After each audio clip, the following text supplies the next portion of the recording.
Kung si Michael Jordan ay may last dance, si LeBron James naman ngayong next NBA season ay may last chance.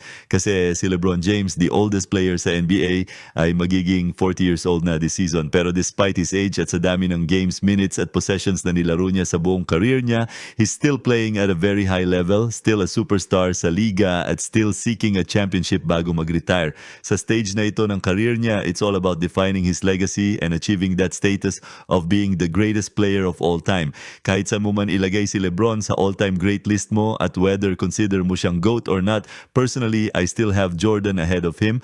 Pero winning one more championship to give him 5 total would make the argument even stronger kung bakit dapat siyang ituring na greatest player to ever do it. Ang problema lang, his team isn't anywhere close to truly competing for a title at wala silang meaningful improvements na ginawa sa roster. A roster na nagtapos 8th sa Western Conference last season, isang play-in team at early first-round exit via a gentleman's sweep to the Denver Nuggets. So anong ibig sabihin nito para sa Lakers moving forward at sa pagbuo ng isang championship contending team? Well, let's talk about it. As always, kung bago ka sa channel at gusto mo ng ganitong content, malaking bagay sa akin kung mag-subscribe ka to help the channel grow. In return, I'll be providing more NBA content like this. Now, this was supposed to be an off-season of change for the Lakers after being a play-in team na hindi nakalabas sa first round ng playoffs, isang team na may championship aspirations. This off-season was a time to fix the holes sa roster nila at bumalik sa pagiging top team sa Western Conference. At syempre, tulad ng bawat off-season, Laker fans at media had their delusions na makukuha nila lahat ng big names available sa trade market or sa free agency.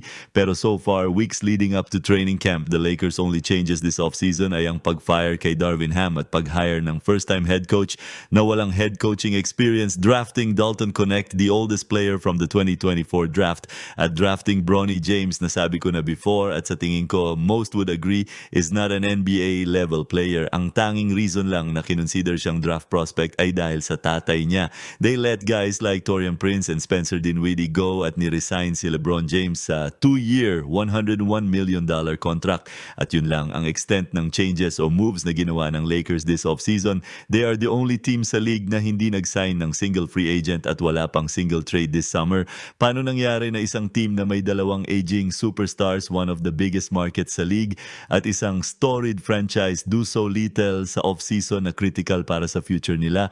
Well, may ilang reasons. Isa na dito ay si LeBron James mismo na tinakpan ko na sa prior video. LeBron believed to be wanting to take a pay cut, a team-friendly discount para magamit ng Lakers ang buong MLE nila to sign a veteran free agent like DeMar DeRozan. LeBron at age 39 pushed for a 2-year, $111 million deal, pushing the Lakers right up to the second apron line, limiting them financially to make any concrete moves for the rest of the summer. You would think sa stage na ito ng career niya, set for life as a billionaire athlete, nakuha na ang team na i-draft ang anak niya. Ang sole focus niya ngayon ay manalo kahit mag-take ng steep pay cut. I know some have said na LeBron was waiting for the Lakers to do something at dahil hindi sila gumalaw, LeBron said, "F it, I'll take my max money." Hindi ko talaga buy ang argument na yon. If you want to win no matter what, pwede naman niyang i-opt out ang final year ng deal niya at mag-take ng vet minimum para mas may financial flexibility at more moves sa margins. This was about the money. He still wanted to get his big paycheck. Walang mali doon, pero huwag sabihin na winning is your sole focus when you signed a deal na naglilimit sa ability ng team mo to contend for a title. Isa pang issue dito na hindi gaano na pag-uusapan ay ang Lakers front office at ownership fully believing na ang main problem last season ay si Darvin Ham. They look at a team na nakarating sa conference finals season before at kung hindi dahil sa poor coaching, they would have been back in the mix at the top of the Western Conference. Darvin Ham is not the best coach. Maraming questionable rotations at decisions at klarong wala siyang good hold sa locker room at inspiring the guys at gaining their respect.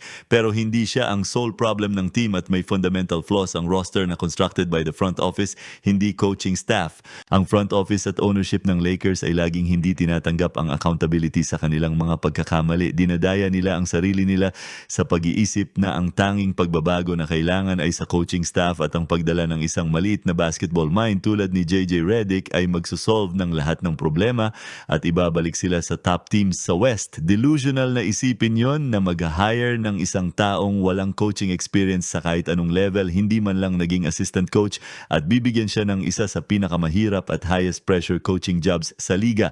May mga nagsasabi na wala talagang opportunities na naipresenta sa Lakers para gumawa ng meaningful upgrade sa roster. Hindi yun totoo. Ang Lakers ay pwedeng silang gumawa ng mga pagbabago para ayusin ang ilang kahinaan tulad ng limited three-point shooting, horrible offensive rebounding at high turnover rate. Ang front office ay nasa ilalim ng pag-aakala na ang pagpapatakbo ulit sa grupong ito kasama ang ilang rookies at isang bagong head coach ang magdadala ng pagbabago. Sila rin ay limitado sa kung ano ang kaya nilang gawin, laging nasa paligid ng second apron, hindi magamit ang full non-taxpayer MLE, limitado sa paggawa ng trades, hindi makakapag-aggregate ng multiple players sa isang deal para sa isang player at hindi makakakuha ng mas mataas na salary kaysa sa ipinapadala nila sa anumang trade. Para sa Lakers, ang masama pa ay hindi ito magiging mas mabuti pagpasok ng susunod na season. Meron na silang $186 million na committed para sa 2025-26 season na nagpo-project sa kanila na maging over sa first apron ulit o kahit papaano ay nasa luxury tax. Hindi lang ito isang season na may very expensive payroll pero may mga players sa expiring deals para magbigay sa kanila ng maraming cap space. Hindi, magiging limitado sila sa pag-sign ng free agents at paggawa ng trades. Kahit na ganon, hindi dapat nito pigilan ang Lakers sa paggawa ng mga moves, paggawa ng trades para matanggal ang mga bad contracts tulad ng kay Rui Hachimura, maybe dump Gabe Vincent matapos siyang ma-overpay. Maaaring may interest ang mga teams kay Jared Vanderbilt, young, great defensive, big, reasonable contract. Si Austin Reeves na sa tingin nila ay susunod na Kobe Bryant, maaari silang gumawa ng mga moves para mapabuti ang roster, maging mas cohesive, well-rounded, mapabuti ang overall offensive output, mas maraming possessions, shots per game. Nung nakaraang season, sila ay ika-22 sa liga sa overall field goal attempts, ika-28 sa 3-point volume, dead last sa shots na binigay sa opponents at hindi magaling sa pagdepensa ng perimeter. Kung ang opponent ay makakuha ng 6 na mas maraming shots sa isang laro, mahirap manalo ng consistently. Kailangan maging sobrang efficient kung hindi nakakakuha ng kasing daming possessions at shots tulad ng opponent. Isa sa mga pangunahing dahilan kung bakit hindi nakakuha ng maraming shots ang Lakers at nagbigay ng pinakamaraming shots ay dahil sila ay isa sa pinakamasamang teams sa offensive glass, dead last sa second chance points. Kung ako ang Lakers, tinitignan ko ang dalawang players para tumulong. Zach LaVine, natutulong sa overall offensive output, efficiency, three-point shooting. Jakob Poeltl, mas magaling na offensive rebounder, smart passing big man, great rim protector.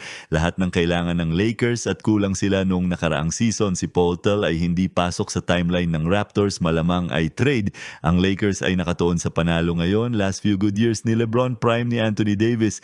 Dalawang bad contracts na magiging hamon sa hinaharap pero makakatulong sa immediate term. Hindi ko iniisip na gagawa ng anuman ang Lakers sa natitirang offseason. Gusto ng front office ang grupo ng mga players nila. Kailangan lang ng coaching change para bumalik sa top. Gusto kong marinig ang inyong mga opinion. Ipaalam sa akin sa comments. Be sure to subscribe.